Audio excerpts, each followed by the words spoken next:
Greetings to all you listeners. I am Brother Judah, or some may call me Konaya, and I would like to greet you all today as we begin to bring forth content on our NMP News channel. Our goal of the Vanguard is to our purpose and goal is to inform and continue the struggle for liberation for all of the exploited people of the world.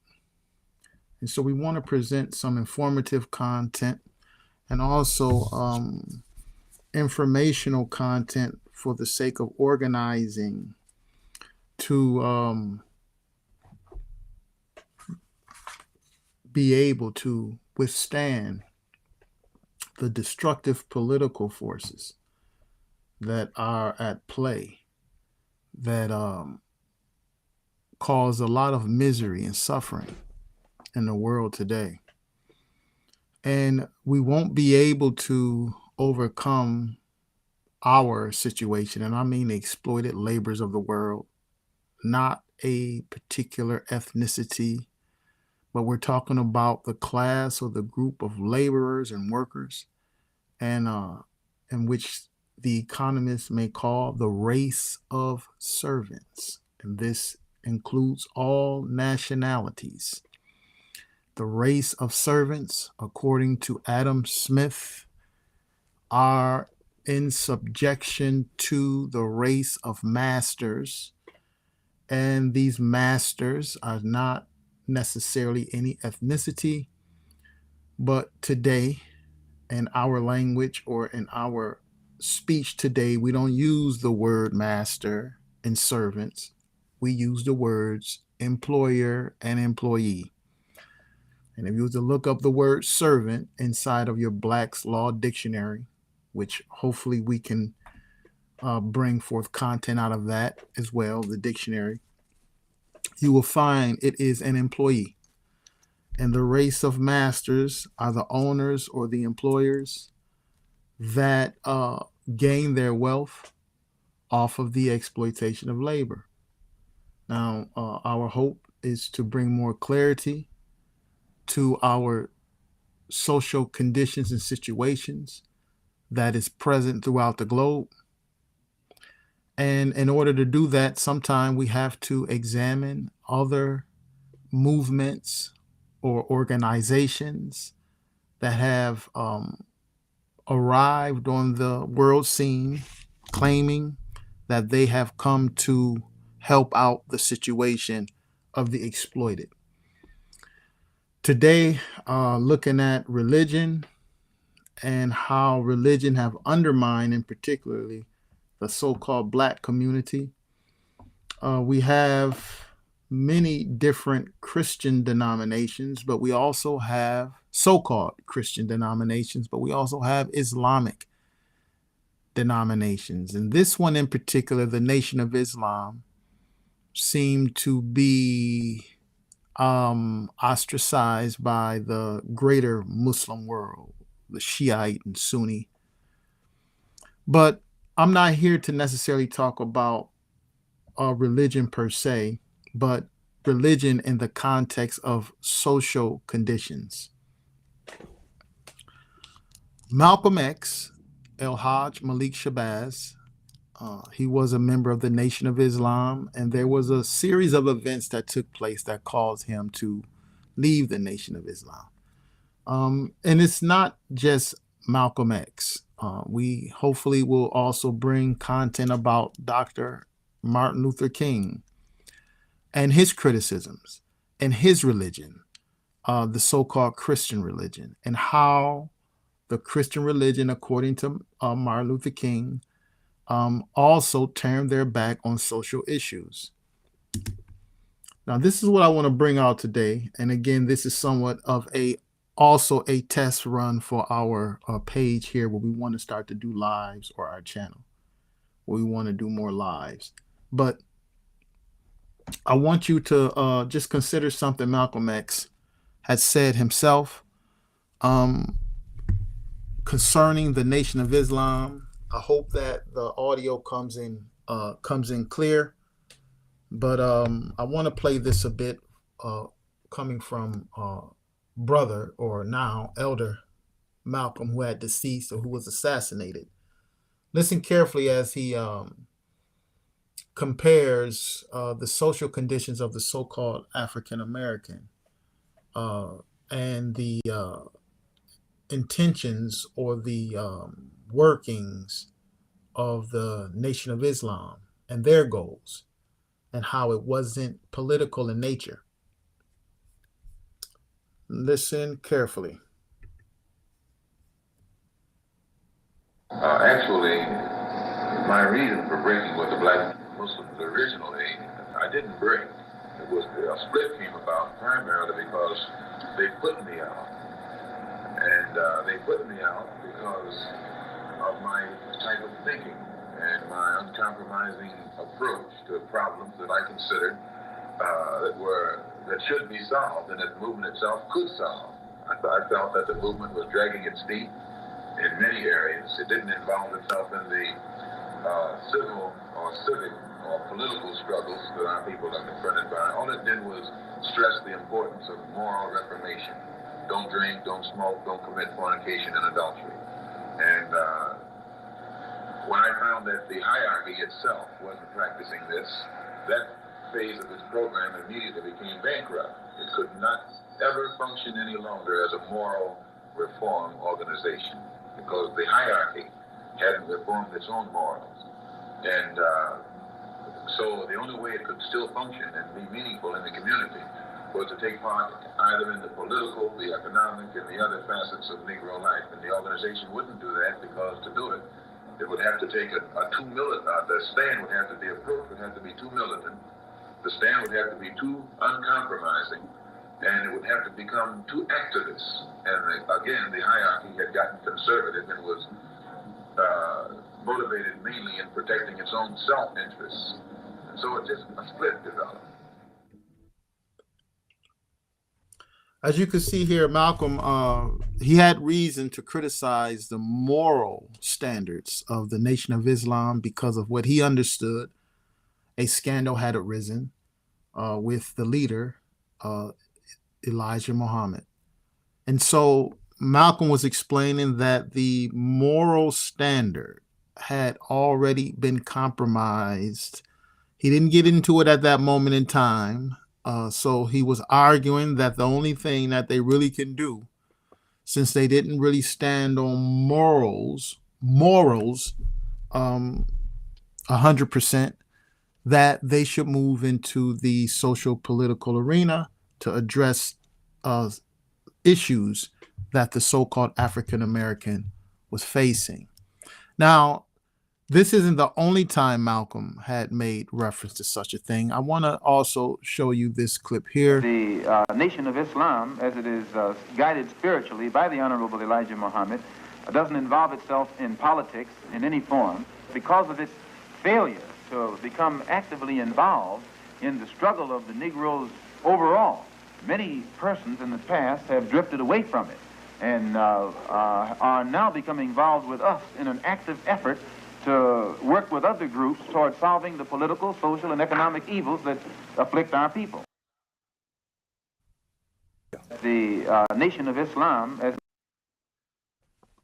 So the Nation of Islam, and again, it's not necessarily just the Nation of Islam, it's religion in particular. In our other discussions, as we would like to analyze the religious world, primarily the so-called Western Christian, the Romish Christian, and the bourgeois that rose out of them. They were the Protestants, whether they were Calvinists or Lutheran. As they broke away from the feudal empire, they had established their forms of superstition. This modern, or should I say, the religion that rose out of the 1,000-year reign of Europe, that we identify as Catholicism or Protestantism today, they themselves are also uh, vehicles that brings exploitation and oppression to the toilers and the laborers of the world. Feudalism is an example of the 1,000-year reign of Europe in all of its religion. It still had masses of exploited people. And then once the Protestants broke off in the fall of feudalism, we had the rise of neo-feudalism, which we will identify as capitalism. And the Protestants took the head of this movement, and yet they have continued to, they haven't remedied, but they have continued the exploitation and oppression of the laborers and the toilers of the world.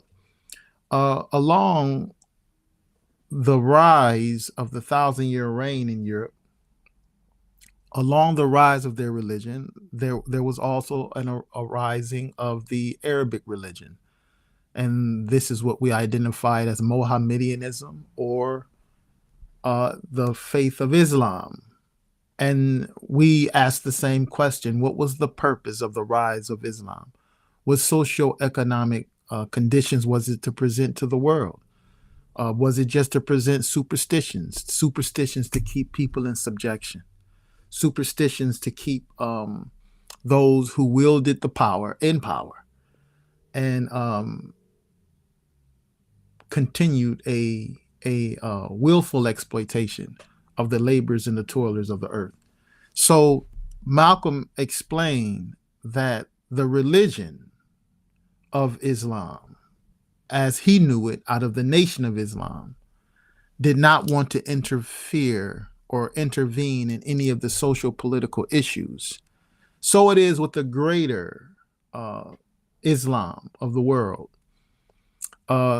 And it's also like that with the different forms of Western so-called Christianity. What I would like to do, though, I'll play this account one more time, and I would like to get a couple of excerpts from a comrade and elder, Harry Haywood, on his section in a paper called An Estimate. Here we have Harry Haywood describing or discussing and critiquing the Nation of Islam. But again, just for the record, Malcolm had this to say about the nation, and I just want to play this again. The Nation of Islam, and I want you to keep it in mind as we look over an account of Harry Haywood's critique of the Nation of Islam. The Nation of Islam, as it is guided spiritually by the Honorable Elijah Muhammad, doesn't involve itself in politics in any form because of its failure to become actively involved in the struggle of the Negroes overall. Many persons in the past have drifted away from it and are now becoming involved with us in an active effort to work with other groups toward solving the political, social, and economic evils that afflict our people. All right. So he said this concerning the Nation of Islam. And also, before we go into this other reading, I also want to play again, just as a witness, as a record, so you can listen carefully to his other account on his argument against the Nation of Islam pertaining to politics.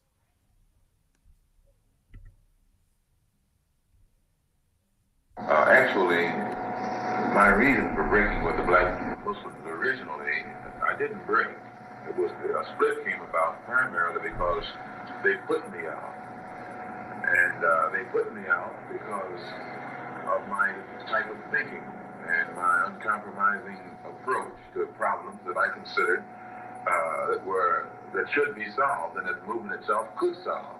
I felt that the movement was dragging its feet in many areas. It didn't involve itself in the civil or civic or political struggles that our people are confronted by. All it did was stress the importance of moral reformation. Don't drink, don't smoke, don't commit fornication and adultery. And when I found that the hierarchy itself wasn't practicing this, that phase of its program immediately became bankrupt. It could not ever function any longer as a moral reform organization because the hierarchy hadn't reformed its own morals. And So the only way it could still function and be meaningful in the community was to take part either in the political, the economic, and the other facets of Negro life. And the organization wouldn't do that because to do it, it would have to take the stand would have to be, approach would have to be too militant. The stand would have to be too uncompromising, and it would have to become too activist. And again, the hierarchy had gotten conservative and was motivated mainly in protecting its own self-interests. And so it just a split developed. Okay. So with that being said, I want to consider an analysis from Harry Haywood and his analysis of the Nation of Islam. And this, again, you can find this article on Marxist.org. The Nation of Harry Haywood, The Nation of Islam, and it is an excerpt from a text entitled An Estimate. Now, Harry Haywood explains, he says, the drive of the ghetto petty bourgeoisie for a black-controlled economy is a main dynamic of the most vocal, aggressive current within black nationalism today. The Black Muslim movement, led by Elijah Muhammad, prophet and business enterprise, is one of the most important aspects of Muhammad's teachings. The Muslims, in the most voracious and trenchant way. So he's arguing they're loud and boisterous, as some may claim, is clamorous or vehement expressions of their philosophies. This is what Harry Haywood is arguing, and he's arguing this as they say, sharply perceptive or penetrating message. When he's talking about this trenchant way, you know, they piercing through and their boisterous claims. He's explaining that these claims, piercing and loud and clamorous arguments, challenges the myths of integration. So they're not integrationists, they're anti-integration. Now, Harry Haywood says they articulate the bitterness and resentment of the vast majority of Black Americans. Now, that's why it's important for us to understand and have knowledge, is because you could be moved by your emotions. But Harry Haywood just brought out a couple of points that is very interesting that need to be critiqued and analyzed. And that is his argument that Elijah Muhammad and the Muslims, they profit in business and enterprise is one of the most important aspects of Muhammad's teachings.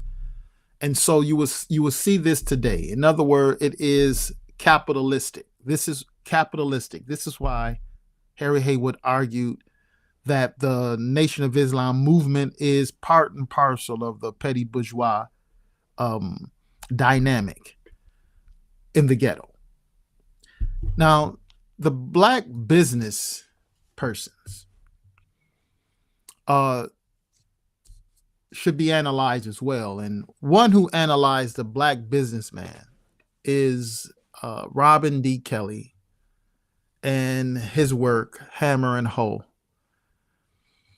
And I want to read an excerpt out of that as well, because this is the propaganda that continues to go forth from the so-called pro-Black or Black nationalists or so-called Black organizations that tend to want to help the so-called Black community. Quite often that you hear them, their argument is always business and enterprise. Well, we have a record of what Black businessmen have contributed to the so-called Black community as a whole, not in part, but as a whole. So what we find, that Hammer and Hoe says, not all Blacks toiled in the mines, mills, kitchens, and streets of Birmingham. A tiny but influential Black elite established a flourishing business district along 18th Street in the heart of downtown. And this is in Tulsa. This is Alabama. And you will find the same districts in the Carolinas.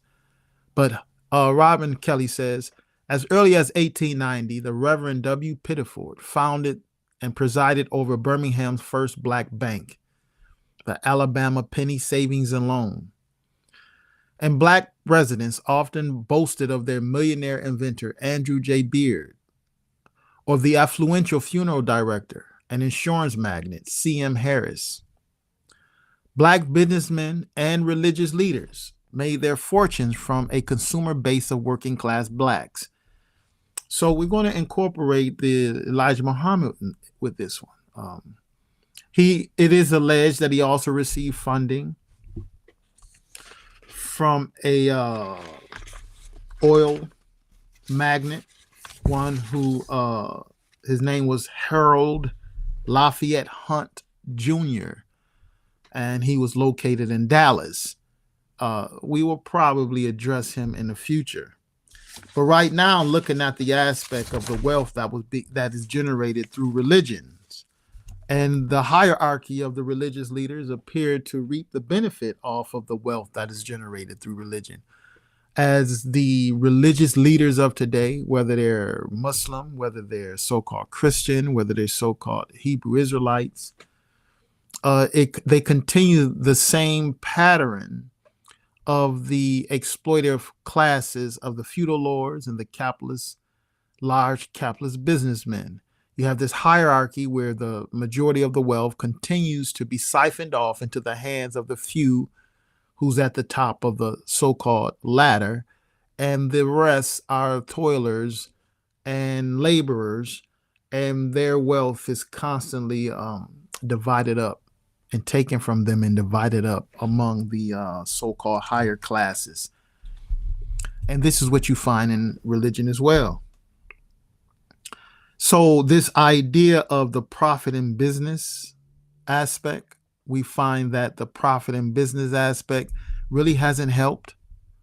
Okay, we have black businessmen and religious leaders. They made their fortunes from a consumer base of working class blacks, ensured peaceful relations by creating alliances with white industrialists, and a handful secured enough respectability, quote unquote, to retain the franchise.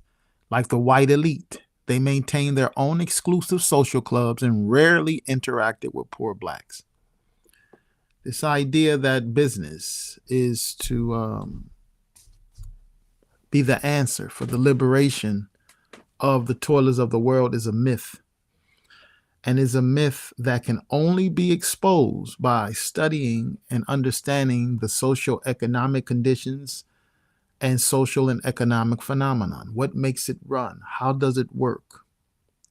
If we don't understand the nature of the social political environment we live in, then we will forever be in false realities and not being able to understand what is causing the conditions in which we face today.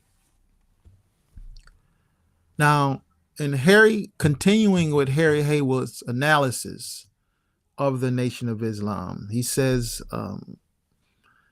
the black Muslims identify with the most radical sections of the international struggle against colonialism. Now, this is the juxtaposition here. The black Muslim movement led by Elijah Muhammad, he is an endorser of profit and business. Enterprise is one of the most important aspects of Muhammad's teaching: profit, business, and enterprise. But yet, the black Muslims identify with the most radical sections of international struggle against colonialism. You will find this phenomenon happen among a lot of so-called black leaders. And even those who desire to be black leaders. Like you have this individual, he was supposed to build a school, Umar Johnson, Jermaine Shoemaker, Umar Johnson. He's one as well. He has a lot of rhetoric, and he talks a lot about so-called leaders and the history of black people. He may make mention of Kwame Nkrumah. He may make mention of of Thomas Sankara. He may make mention of Bishop or Maurice Bishop. He had named all of these leaders, those who struggle against colonialism.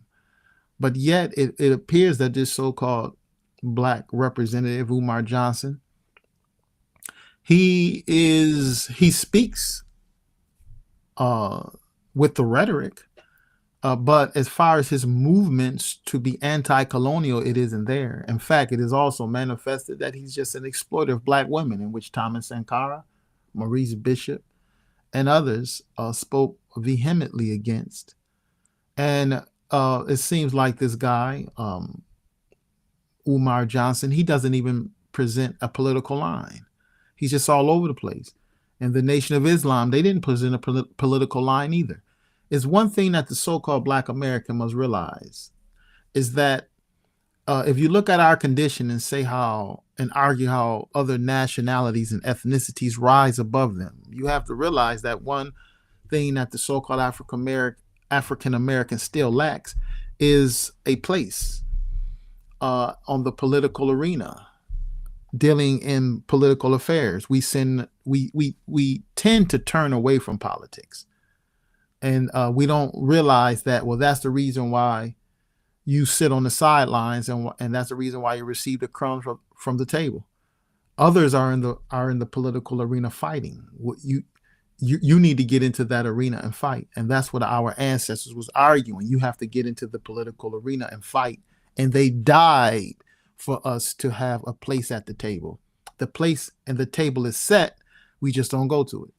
And so this is what Martin was arguing. This is what Malcolm also is arguing. You can sit back and talk all of the rhetoric you want, but you don't have a political agenda. You don't have a social political line to run upon. So when we're looking at the black Muslims identifying with Fidel Castro, he ran on the socialist political line. He was educated by the socialists. So he can't identify his political line. First, it was to relieve the suffering of the Cubans. And Fidel Castro, from my understanding, lived in an upper class environment. His people had land, and he relinquished it. He committed class suicide for the sake of the revolution. However, once he realized what he was fighting for, he had to find a name for it. And he found that what he was fighting for was socialism. And Fidel Castro began to be a freedom fighter or a cadre inside of the socialist revolution. And here we find another that the black Muslims supported. That was Chairman Mao. Chairman Mao himself was also a part of the socialist revolution. He himself was a socialist cadre. Okay. And so thus was Malcolm began to be baptized or introduced into it by Pio Pinto. Malcolm and Pio Pinto was killed in the same week. Pio Pinto, most high willing, we will address him again with Malcolm as we talk further. He was also a supporter of the socialist movement, and he was actively engaged in the support of the Mau Mau struggle in Kenya. But politics seem to escape the so-called black community. And what we find these black leaders want from the black community is simply their support and their dollars so they can improve their living standards. But they have no viable plan to improve the living standards of the so-called black American as a whole. And so yet the black Muslims supported the Cuban Revolution, and they supported supported Chairman Mao, as Chairman Mao sent out support for the so-called African American.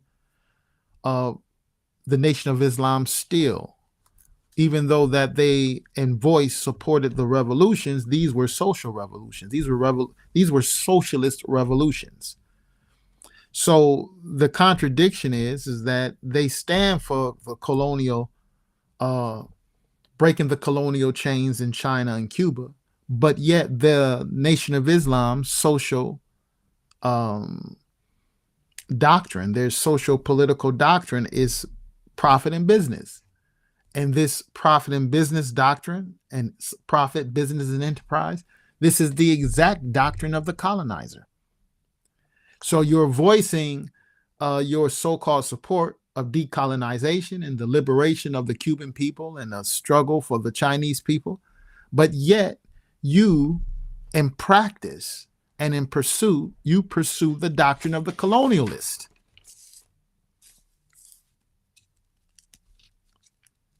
So Harry Haywood, a phenomenal speaker and one who contributed greatly to the social literature of the communist and socialist library. He wanted to critique the Nation of Islam politically, and we all should as well. We should do it as well, all right? So they ran on this moral standard, but as it says here, as I continue reading, the rigorously high moral, this is what Harry Haywood had to say. The rigorously high moral standard of its personal membership, its emphasis on dignity, self-reliance, and race pride, its defense and respect for the Black women, its rehabilitation of thousands of demoralized victims of racist oppression have won wide respect. It had Malcolm respect too. But see, what happened is, I want you to listen to this again, is because Harry Haywood was probably speaking without knowing exactly what was happening with the moral pillar inside of the Nation of Islam. So, and even the record of the young women that were being impregnated by the leader, by them so-called being Black women, how were they treated? You see? So, this became something that you should not dare talk about. All right. But it needs to be talked about, because that's the problem now, is that we're deceived because so much stuff is hidden and we have to find the truth of the matter. So this rehabilitation, yes, the so-called Black Muslims rehabilitated plenty of people, but so did Jim Jones. And Jim Jones rehabilitated a lot of Black people in the poor neighborhoods before he dragged them down to South America and caused a mass suicide. So we have to look beyond that. We have to look more in depth. Again, Malcolm said concerning the moral aspect of the Nation of Islam, it was bankrupt. And this is what he says out of his own words again.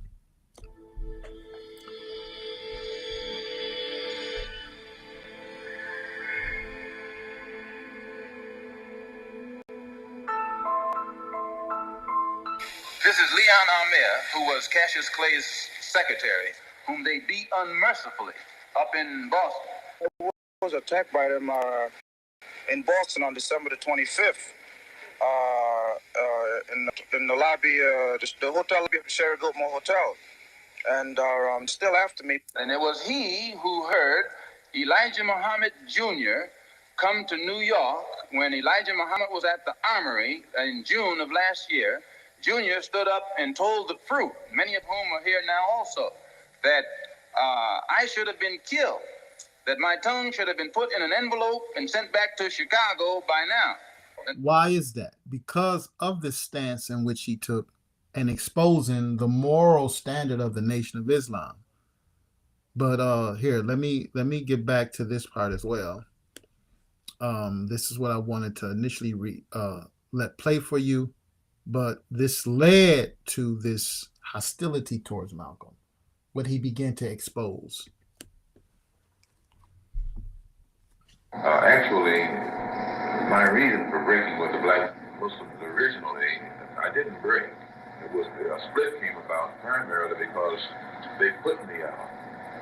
And they put me out because of my type of thinking and my uncompromising approach to problems that I considered that should be solved and that the movement itself could solve.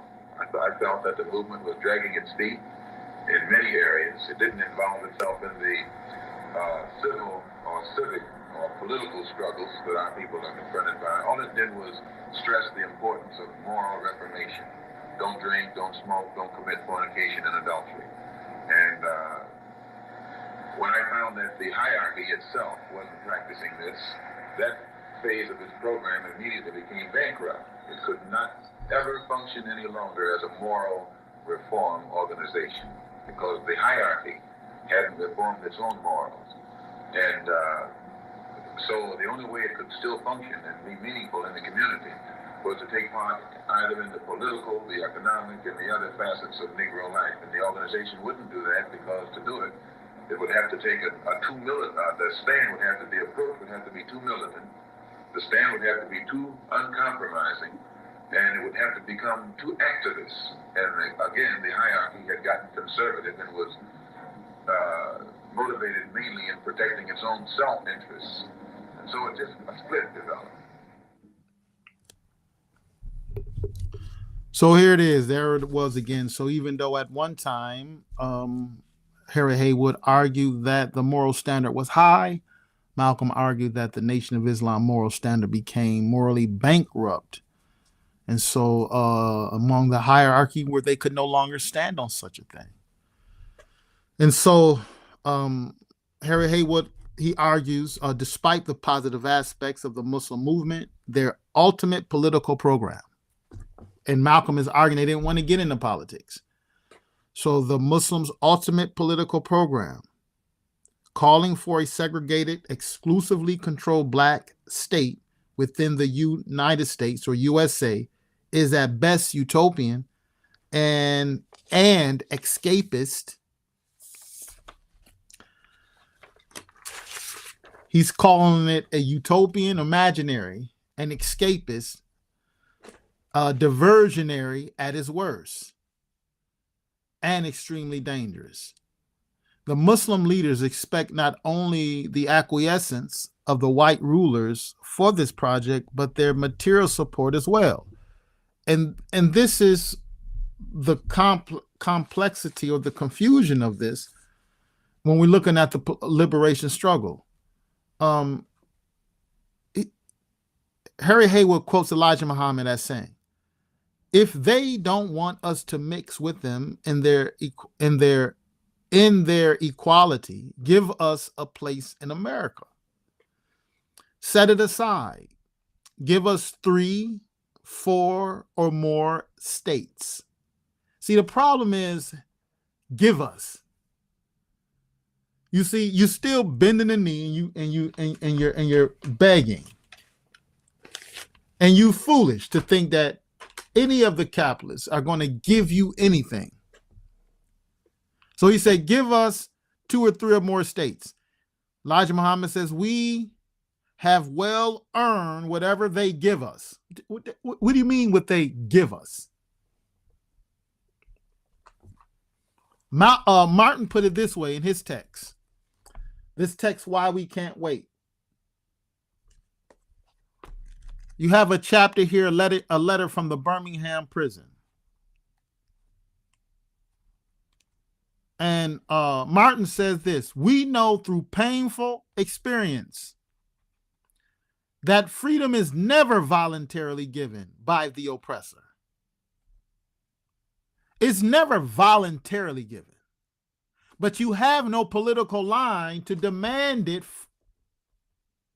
You could demand it by your mouth, and that's what he's going to say here, that if we're going to demand something, demand not a job, demand some earth, quote unquote. This is what Elijah Muhammad says. See, he's just talking about demand from the sake of voicing it from and using your verbiage and sentences and just voicing it by the mouth. When Martin is talking about demand, he's talking about active revolutionary tactic. I know that people have made Martin seem like he's a pacifist.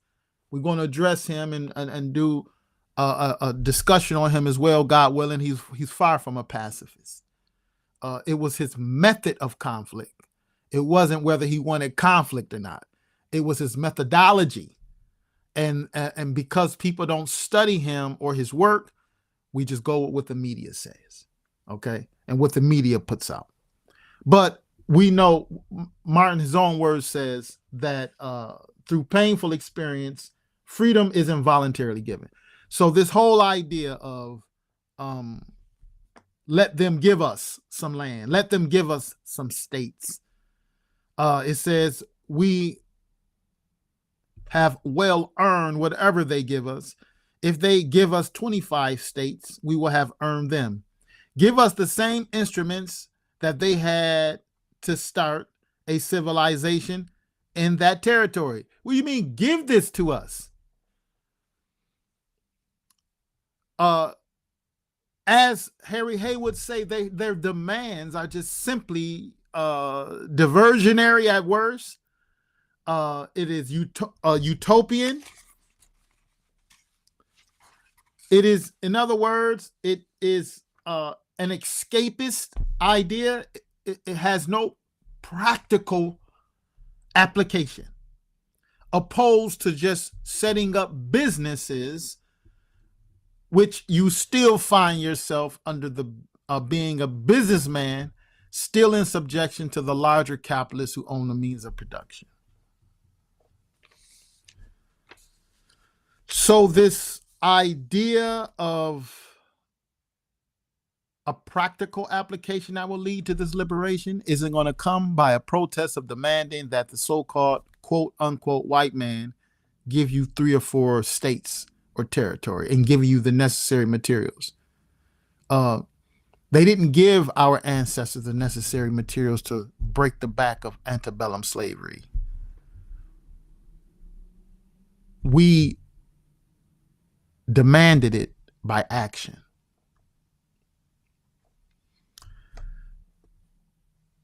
Malcolm X had a debate with Bayard Rustin, and I want to analyze that debate. And Bayard Rustin is going to critique this analysis too of give us some land. Where are we going? So I want to expound more on this with Bayard Rustin debates with Malcolm X. And as skillful as Malcolm was in his debates, I will have to say that he was really, really